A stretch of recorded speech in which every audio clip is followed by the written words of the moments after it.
Let's see this chapter number 9, soil. Soil is one of the most important natural resources. अब देखो ये क्या है, सॉइल क्या है, one of the most important natural resources है। आप सभी को पता है ना, ये क्या करता है, अगर सॉइल नहीं होती तो प्लांट्स होते क्या, नहीं, प्लांट्स को क्या करता है, ये इनकरेज करता है ना, प्लांट्स को क्या करता है, ये इनकरेज करता है। It provides encourage to the plants and supply the water and nutrients. ये क्या करता है, प्लांट्स को इनकरेज करता है और क्या करता है, वाटर को सप्लाई करता है, वाटर और न्यूट्रिएंट्स को सप्लाई करता है प्लांट की ग्रोथ होने में। It is the home for many organism, और होम में भी बहुत सारे ऑर्गेनिजम्स होते हैं सॉइल्स के अंदर। Soil is the essential for agriculture, और ये सॉइल क्या होती है, इसेंशियल होती है किस चीज़ के लिए, एग्रीकल्चर के लिए।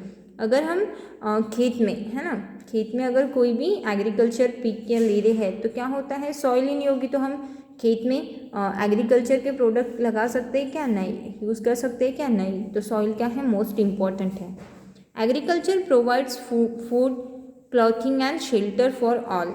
एग्रीकल्चर क्या करता है, प्रोवाइड करता है फूड, आप सभी को पता है फूड प्रोवाइड करता है, clothing and shelter for all, सभी के लिए क्या करता है, फूड प्रोवाइड करता है, शेल्टर और क्लॉथ्स भी प्रोवाइड करता है। Soil is thus an inspirable part of our life. Soil क्या है, ये इंस्पायरेबल पार्ट है किसके, हमारे लाइफ का। द अर्थी fragrance of a soil after the first rain is always refreshing.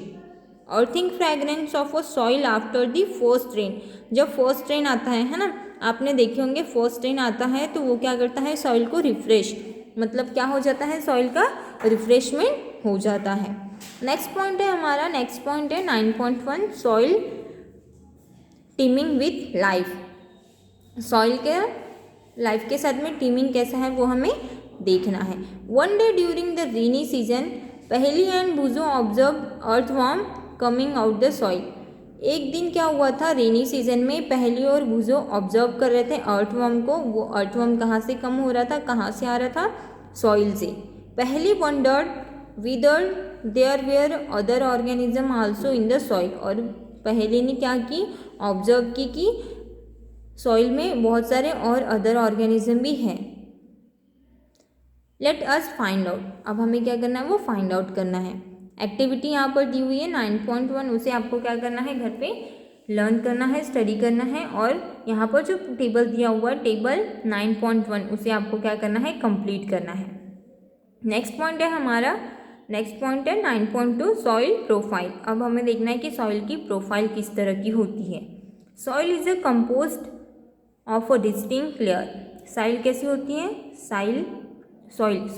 Soil कैसी होती है, कंपोस्ट होती है और डिस्टिंक्ट लेयर होती है, मतलब उसकी बहुत सारी लेयर्स होती है। Perform the following activity to find out how this layer are arrange. अब आपको क्या करना है, ये एक्टिविटी करना है और सॉइल की जो अरेंजमेंट होती है उसे क्या करना है, सी करना है। अब हम स्टडी करेंगे सॉइल के प्रोफाइल के बारे में। आपको क्या करना है, एक्टिविटी 9.2 दी हुई है, वहाँ पर आपको समझ में आ जाएंगे कि कितनी लेयर्स होती है सॉइल की और किस किस तरह की लेयर्स होती है। तो देखो यहाँ पर आपको क्या करना है, एक ग्लास वाटर लेना है, take a little soil, break the clumps with your hand to powder it. आपको क्या करना है, एक लिटिल सॉइल, मतलब सॉइल का छोटा सा टुकड़ा लेना है और उसको क्लम्स करना है, मतलब उसे क्या करना है, चूरा करना है। कैसे, अपने हाथों से उसको पाउडर फॉर्म में आपको लाना है। Now take a glass tumbler 3/4 filled with water. आपको क्या करना है, एक ग्लास लेना है और उसे फिल करना है 3/4 वाटर से। And add handful to soil to it. और आपको क्या करना है, उसमें अपने हाथों के ज़रिए सॉइल को मिक्स करना है और उसे स्टीर करना है और उसे डिसॉल्व करना है। Now let it stand undisturbed for some time, afterward observe it and answer the following question. आपको क्या करना है, उसको स्टीर करना है। स्टीर करने के बाद में कुछ टाइम के लिए उसे ऐसे ही डिस्टर्ब, मतलब वो स्टीर करोगे तो वो क्या हो जाएंगी, सॉइल और वाटर मिक्स हो जाएंगे, है ना, डिस्टर्ब हो जाएंगे सॉइल। उसके बाद में उसे क्या करना है, रिलैक्स, मतलब थोड़ी देर के लिए ऐसे ही छोड़ देना है। और उसके बाद में क्या करना है आपको, ऑब्जर्व करना है। ऑब्जर्व करने के बाद में यहाँ पर जो क्वेश्चन किए गए हैं उनके आपको आंसर्स राइट करने हैं। The rotting dead matter in the soil is called humus. अब देखो सबसे ऊपर की जो लेयर होती है, सबसे नीचे की लेयर क्या होती है, ग्रेवल। ग्रेवल मतलब जो नीचे का पार्ट होता है वो कैसे होता है, सैंडी टाइप का। कैसे होता है, सैंडी टाइप का, उसे क्या कहते हैं, ग्रेवल। उसके ऊपर की लेयर होती है सैंड, उसके ऊपर की लेयर होती है सैंड मतलब मिट्टी, है ना, मिट्टी की जो लेयर होती है। ग्रेवल मतलब वहाँ पर बहुत सारे मुरुम, आप सभी को पता है ना, मुरुम, मुरुम जो बोलते हैं उसे ही क्या कहा जाता है, ग्रेवल। सैंड कैसी होती है, हल्की सी स्मूथ होती है। सैंड कैसी होती है, हल्की सी स्मूथ होती है, वो होती है सेकेंड लेयर। क्ले मतलब हल्का सा लवचिकपन, है ना, सॉइल में कैसा होता है, हल्का सा लवचिकपन रहता है, उसे क्या कहा जाता है, क्ले। वो कोई थर्ड लेयर होती है। थर्ड के बाद में फोर्थ लेयर। फोर्थ लेयर क्या होती है, वाटर। क्या होता है, फोर्थ लेयर होता है वाटर, वाटर।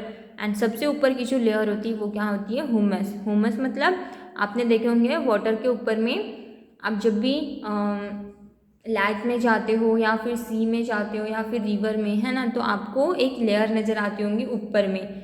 ऊपर की जो लेयर होती है वहाँ पर कैसे बहुत सारे डेड ऑर्गेनिज्म या फिर देखे होंगे कि प्लास्टिक की बॉटल्स या फिर बहुत सारे ऐसे ऑर्गेनिजम्स होते हैं जो ऊपर की लेयर में होते हैं, तो वो क्या होती है, उस लेयर को क्या कहा जाता है, ह्यूमस। क्या कहा जाता है, humus. The routing dead matter in the soil is called humus. मतलब जो राउटिंग डेड मैटर्स होते हैं सॉइल के, उसे ही क्या कहा जाता है, क्या कहा जाता है, humus. You probably know that the soil is formed by the breaking down the rocks by the action of wind and water and climates.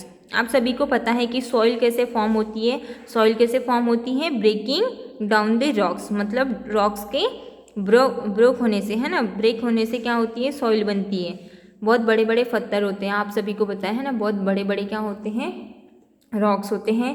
जब वाइंड आता है तो वो क्या करता है, रॉक्स को क्या करता है, ब्रेक करता है। मतलब वो क्या करता है, जो बड़े बड़े रॉक्स होते हैं उन्हें क्या करता है, ब्रेक करता है, उन्हें छोटे छोटे टुकड़ों में चेंज कर देता है। तो उसी से क्या बन जाती है, क्या बन जाती है, क्या मिलता है हमें, soil, water and climate. This process is called weathering. उसी प्रोसेस को क्या कहा जाता है, वेदरिंग। क्या कहा जाता है, weathering. The nature of any soil depend upon the rocks from which it has been formed and the type of vegetation that grown its seed.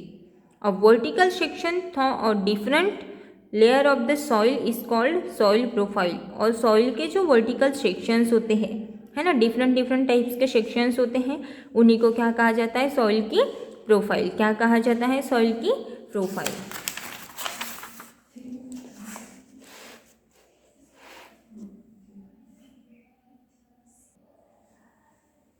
Color, depth and chemical composition, this layer referred to as the horizon। और उसी layer को क्या कहा जाता है, जो depth में होती है, कलर्ड होती है, केमिकल कंपोजिशंस होते हैं, इन्हीं लेयर्स को क्या कहा जाता है, होरिजोन्स। कैसे, क्या कहा जाता है, होरिजन। अब ये होरिजोन भी कैसे होते हैं, डिफरेंट टाइप्स के होते हैं। ए होरिजोन होता है, बी, सी, है ना, इस टाइप के क्या होते हैं, होरिजोन होते हैं।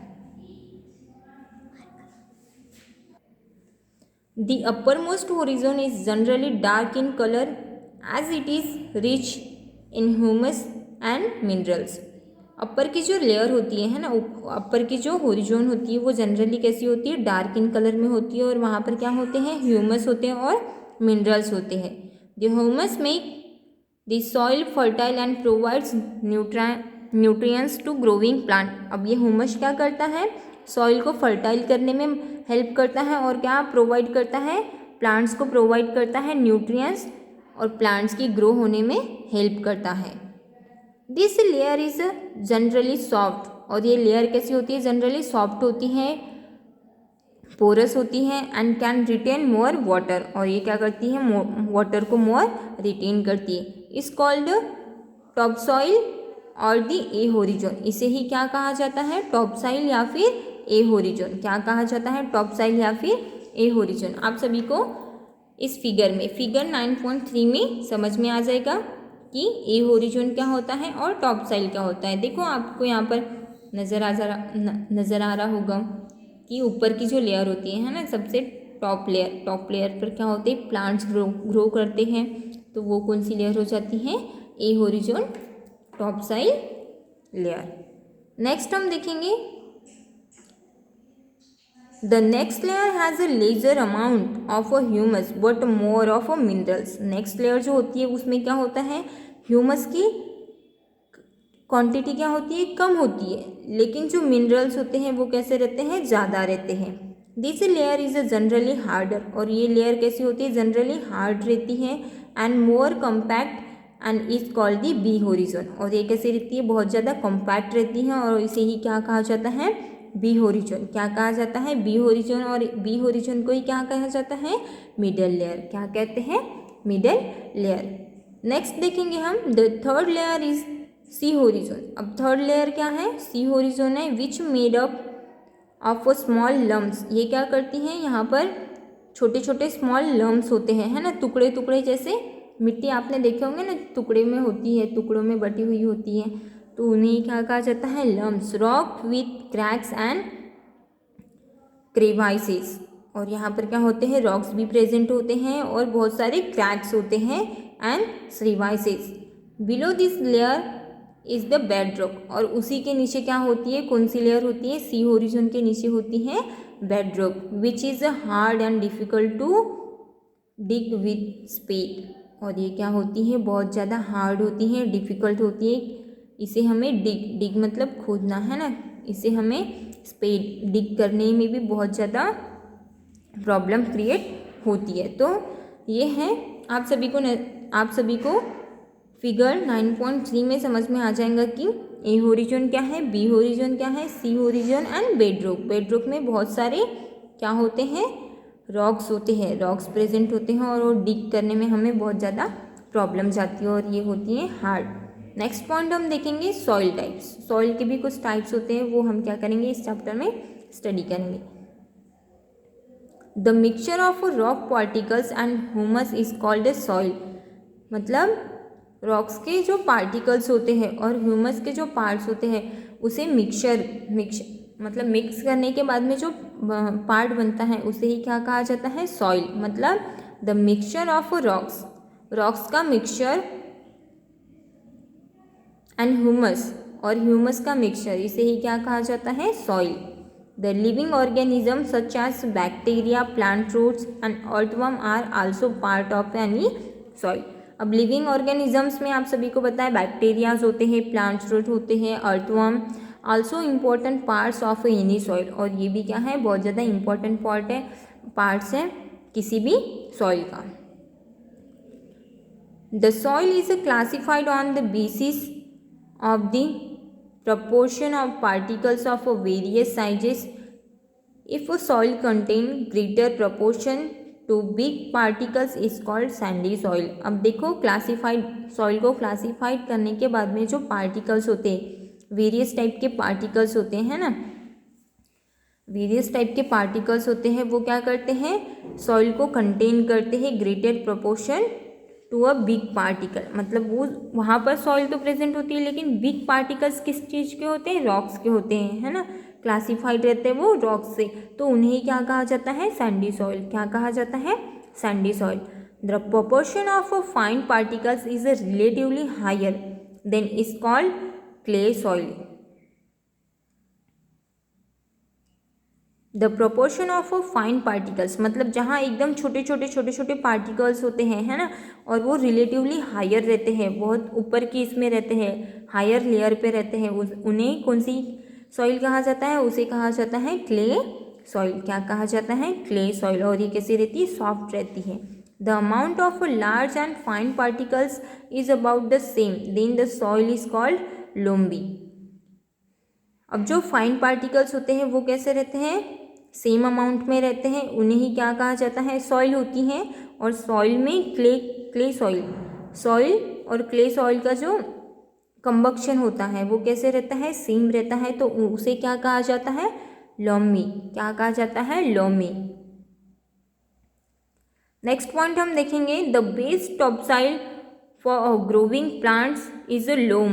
क्या है, मतलब बेस टॉप सॉइल क्या होती है प्लांट्स के ग्रो होने के लिए? लोम। क्या होती है? Loam. Loamy soil is a mixture of a sand and clay. Loamy soil क्या है? ये मिक्सचर है किस चीज़ का? सैंड और क्ले का। And another type of soil particle is known as a sleet. और सॉइल का जो अनदर पार्ट होता है उसे क्या कहा जाता है? स्लीट कहा जाता है। क्या कहा जाता है? Silt. Silt occur A deposit in a river beds. अब ये सिल्ट कहाँ होते हैं?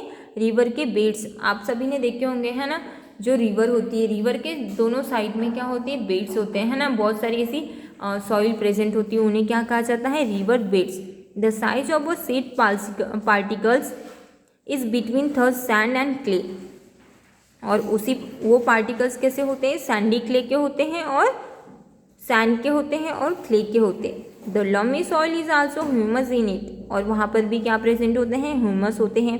It has right water holding capacity for all grow of a plants. यहाँ पर एक एक्टिविटी दी हुई है 9.3, वो क्या करना है आपको? खुद को घर पे सॉल्व करना है। नेक्स्ट टॉपिक हम देखेंगे। नेक्स्ट टॉपिक है हमारा प्रॉपर्टीज ऑफ सॉइल। सॉइल की कुछ प्रॉपर्टीज होती है, वो हमें क्या करना है? इस चैप्टर में स्टडी करना है। You have listed some uses of soil. Let us perform some activities to find the characteristic of the soil. पर percolation rate of water in soil. अब हमें क्या करना है? परकोलेशन क्या होता है? परकोलेशन रेट क्या होता है? Percolation rate of water in soil. यहाँ एक्टिविटी दी हुई है, एक्टिविटी 9.4। आपको क्या करनी है? घर पे खुद को सॉल्व करनी है। परकोलेशन रेट का फॉर्मूला है ml पर मिनट, मिलीमीटर पर minute, is equal to amount of a water. जितना अमाउंट हम ले रहे हैं ना, अगर हम 5 लीटर अमाउंट ले रहे हैं या फिर 6 लीटर ले रहे हैं, तो वो जो भी टोटल अमाउंट होगा किस चीज़ का? वाटर का, वो हमें क्या करना है? अपर साइड में राइट करना है। एंड नीचे क्या राइट करना है? Percolation time. परकोलेशन टाइम हमें नीचे राइट करना है। परकोलेशन रेट का जो फॉर्मूला है अमाउंट ऑफ वाटर ml में होना चाहिए डिवाइडेड बाय परकोलेशन टाइम पर मिनट में होना चाहिए। For example suppose that for a certain sample it took 20 minutes for a 20 ml to percolate. So rate of percolation, अब देखो यहाँ पर क्या बोला है? 20 मिनट्स। और कितना 20 मिनट्स में कितना लीटर अमाउंट परकोलेट हो रहा है? 200 ml, है ना। तो हमें क्या निकालना है? उसका रेट ऑफ परकोलेशन। तो टोटल अमाउंट कितना है? 200 ml। और कितने मिनट में हो रहा है? परकोलेशन टाइम क्या आ जाएगा? 20 मिनट। तो इसका आंसर क्या हो जाएगा? 10 ml पर मिनट। 10 ml क्या कर रहा है? वो 1 मिनट में परकोलेट कर रहा है। तो रेट ऑफ परकोलेशन क्या हो जाएगा? 10 ml पर मिनट। नेक्स्ट पॉइंट है मॉइस्चर इन सॉइल। अब देखो मॉइस्चर इन सॉइल ये क्या है? न्यू टॉपिक है हमारा। यहाँ पर एक्टिविटी दी हुई है 9.5, वो आपको क्या करनी है? खुद को घर पे सॉल्व करनी है। अब आप ये एक्टिविटी घर पर नहीं कर सकते हो क्योंकि आपके पास में टेस्ट ट्यूब नहीं है, टेस्ट ट्यूब होल्डर नहीं है, है ना, तो आप ये घर पर ट्राई नहीं कर सकते हो। तो ये क्या करना है आपको? बुक में जो दी हुई है इन्फॉर्मेशन उसे आपको रीड करना है और इसे अच्छे से समझना है। नेक्स्ट टॉपिक है हमारा absorption of water by soil. अब सॉइल में वाटर का एब्जॉर्प्शन कैसे होता है वो हमें स्टडी करना है। Do all soil absorb water to the same extent. आप सभी को पता है कि वाटर क्या करती है? सॉइल क्या करती है? वाटर को एब्जॉर्ब करती है। Subtract the amount of water left in the measuring cylinder from the amount you started with. This is the amount of water written by the soil. Record your result in your notebook and the following manners. आपको क्या करना है? यहाँ पर activity दी हुई है 9.6। सबसे पहले आपको प्लास्टिक फनेल लेनी है। एक आपको क्या करना है? प्लास्टिक की फनेल लेनी है और फिल्टर पेपर लेना है। और फिल्टर पेपर को क्या करना है? फोल्ड करना है। फोल्ड करने के बाद में उसे फनेल में फिक्स करना है और वेट करना है। Weight 50 gram of dry powder soil. आपको क्या करना है? वेट करना है किसका? 50 ग्राम ड्राई पाउडर सॉइल, है ना, जो पाउडर सॉइल होती है उसका, उसे आपको 50 ग्राम लेना है। And pour it into the funnel, और आपको क्या करना है, पोर करना है फनेल में। Measure the certain amount of water in measuring cylinder and pour it drop by drop on the soil. आपको क्या करना है, उसे वाटर में मिक्स करना है। मिक्स करने के बाद में उसका वेट आपको वेट करना है मेजरिंग सिलेंडर से, एंड उसे क्या करना है, पोर इट करना है ड्रॉप बाय ड्रॉप। आपको ड्रॉप बाय ड्रॉप क्या करना है, उस पेपर के ऊपर में उसे डालना है। You can use a dropper for it purpose, और आप यूज़ कर सकते हो किस चीज़ का, प्रॉपर का, किस चीज़ का यूज़ कर सकते हो आप, ड्रॉपर का। किस क्यों करना है आपको यूज़, क्योंकि हमें क्या करना है, उस सॉइल को ड्रॉप बाय ड्रॉप क्या करना है, वहाँ डालना है।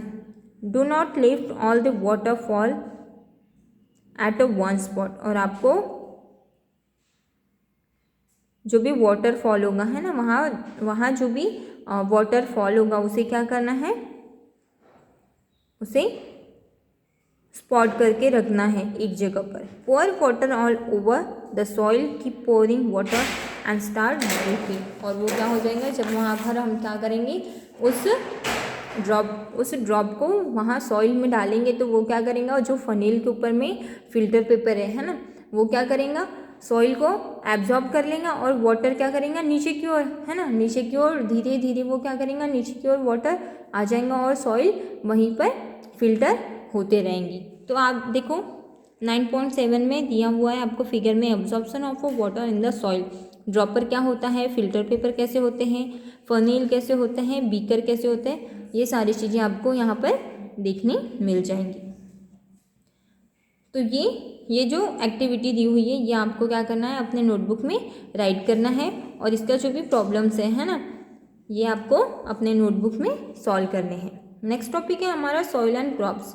सॉइल्स कैसे होती है और क्रॉप्स क्या होते हैं, वो हमें स्टडी करना है। Different types of soils and soils are found in different parts of India. आप सभी को पता है कि डिफरेंट टाइप्स की सॉइल्स होती है, और ऑल इंडिया में क्या है, उसके डिफरेंट पार्ट्स भी है। In some parts there is a clay soil, और कुछ पार्ट्स में क्या है, कौन सी सॉइल है, क्ले सॉइल है। In some part there a loamy soil, और कुछ पार्ट्स में क्या है, लोमी सॉइल प्रेजेंट है। Which is one other part is Sandy soil, और एक उसी का एक पार्ट है, वहाँ कौन सी सॉइल है, sandy soil. Soil is affected by wind, rainfall, temperature, light and humidity. Soil कैसी होती है, अफेक्टेड होती है किस चीज़ से, वाइंड से, रेनफॉल से, टेम्परेचर से, लाइट एंड ह्यूमिडिटी से कैसे रहती है, वो अफेक्टेड रहती है। दिस आर सम, मतलब हम इजीली कह सकते हैं कि वहाँ जैसा नेचर होगा, है ना, उस एरिया का जैसे नेचर होगा उसी तरह से वहाँ की जो सॉइल है वो कैसी होंगी, अफेक्टेड होंगी। These are some important climates factor, और ये कैसे हैं, कुछ important climates factor है which affected the soil profile and bring changes in the soil structure। और ये क्या करते हैं, कुछ climates आ जाते हैं, है ना, उसी के वजह से सॉइल की जो प्रोफाइल है उसी में चेंजेस होते हैं, और सॉइल की जो स्ट्रक्चर है उसी में भी क्या हो जाते हैं, उसमें भी बहुत सारे चेंजेस आ जाते हैं। The climates factor as well as the components of the soil determine the various type of vegetation and crops that might grow in any region। Climate factor के वजह से as well as the components of soil, यानी soil के components के वजह से क्या होते हैं, वेरियस टाइप्स की वेजिटेशन होते हैं, और क्रॉप्स में कैसे होती हैं, क्रॉप्स कैसे होते हैं, वहाँ डिफरेंट टाइप्स के क्रॉप्स डिफरेंट रीजन में ग्रो करते हैं। Clay and loamy soil are both suitable for growing cereals like wheat and grams। Clay soil और लोमी सॉइल में कैसे होते हैं, वहाँ ज़्यादातर किस तरह के क्रॉप्स लिए जाते हैं, उस सॉइल में किस तरह के क्रॉप्स लिए जाते हैं, wheat and gram। such a soil as a good at retaining water